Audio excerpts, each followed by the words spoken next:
Karen's sneer could curdle milk. She waddled across the courtyard, her bike chain clanking like a jailer's keys, ready to lock her rusty two-wheeler to my front door again.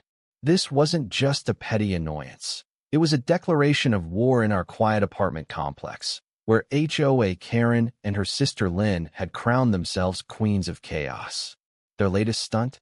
Chaining their bike to my doorknob, blocking my only exit, and daring anyone to challenge their reign. I'd lived in this crumbling brick building for 3 years, a haven for misfits and dreamers in a city that chewed up both.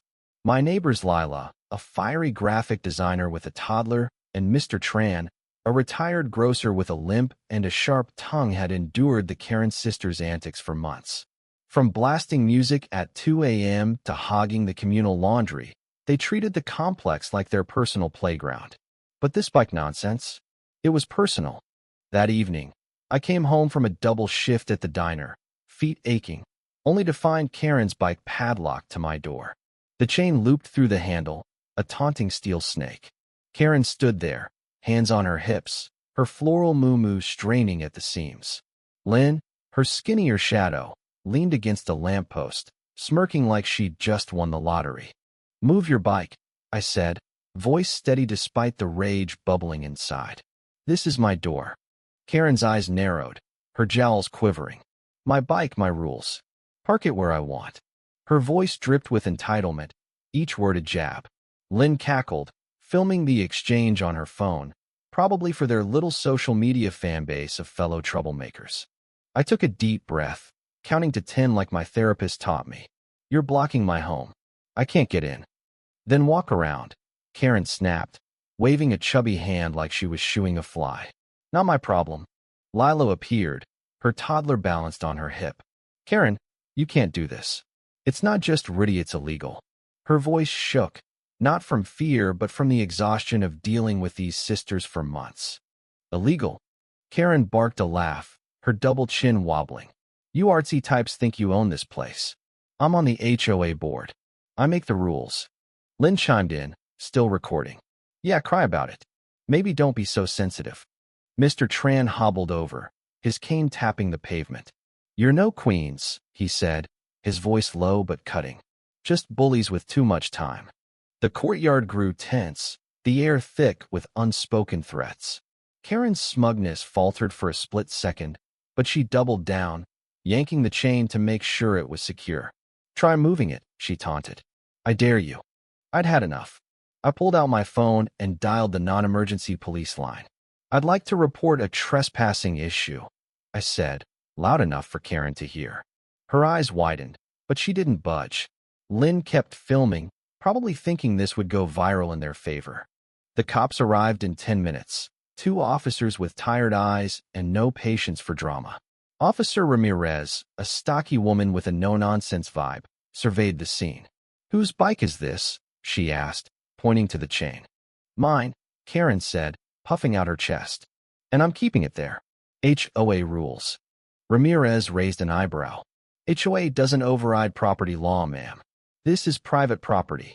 You're blocking access." Karen's face reddened. "You can't tell me what to do.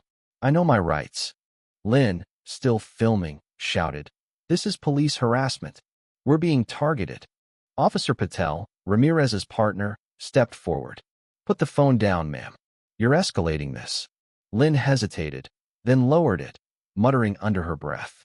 I explained the situation, my voice calm but firm. Lila and Mr. Tran backed me up, recounting months of harassment, Karen's late-night parties, Lynn's habit of borrowing packages, the constant disrespect. The officers listened, their faces unreadable. "Unlock the bike," Ramirez told Karen. "Now." Karen crossed her arms. "No, you'll have to arrest me." Ramirez didn't blink. "All right, hands behind your back." The courtyard went silent. Karen's bravado crumbled as Patel cuffed her, reading her rights in a bored monotone. Lynn screamed, "You can't do this." "She's on the HOA," but Ramirez was already leading Karen to the patrol car, the bike chain still dangling from my door. Lynn, panicking, tried to bargain. Okay, I'll move it." She fumbled with the lock, her hands shaking. But it was too late. The officers had seen enough. They cited Lynn for aiding and abetting trespassing, confiscating the bike as evidence. As the patrol car pulled away, Karen's face pressed against the window, her smugness replaced by shock. Lynn trailed behind, yelling about lawsuits and injustice. The neighbors watched, a mix of relief and disbelief washing over us. But the story didn't end there. Word spread fast. By morning, the complex's group chat was buzzing. Someone had posted Lynn's video online, but instead of rallying support, it backfired. Comments flooded in, calling out the sisters' entitlement, their bullying, their audacity. The HOA board, embarrassed by the publicity, stripped Karen of her position. The landlord issued a formal warning. One more incident, and they'd be evicted. Lila and I sat on her balcony that night, sipping cheap wine. "Think they'll learn?" she asked, her toddler asleep inside. "Nope," I said, shaking my head. "But they'll think twice before chaining anything to my door again." Mr. Tran joined us, his cane propped against the railing. "Karma's slow," he said, a faint smile on his lips. "But it always finds you." The Karen sisters faded into the background after that, their reign of terror reduced to whispers and side-eyes. The bike was impounded, their reputation shredded. For the first time in months, the courtyard felt like ours a small victory, but one we'd earned. This wasn't just about a bike or a door. It was about standing up to those who think they're above everyone else, who believe rules don't apply to them. Karen and Lynn thought they could bully their way through life, but they forgot one thing. Even queens fall when the ground shakes hard enough. The end.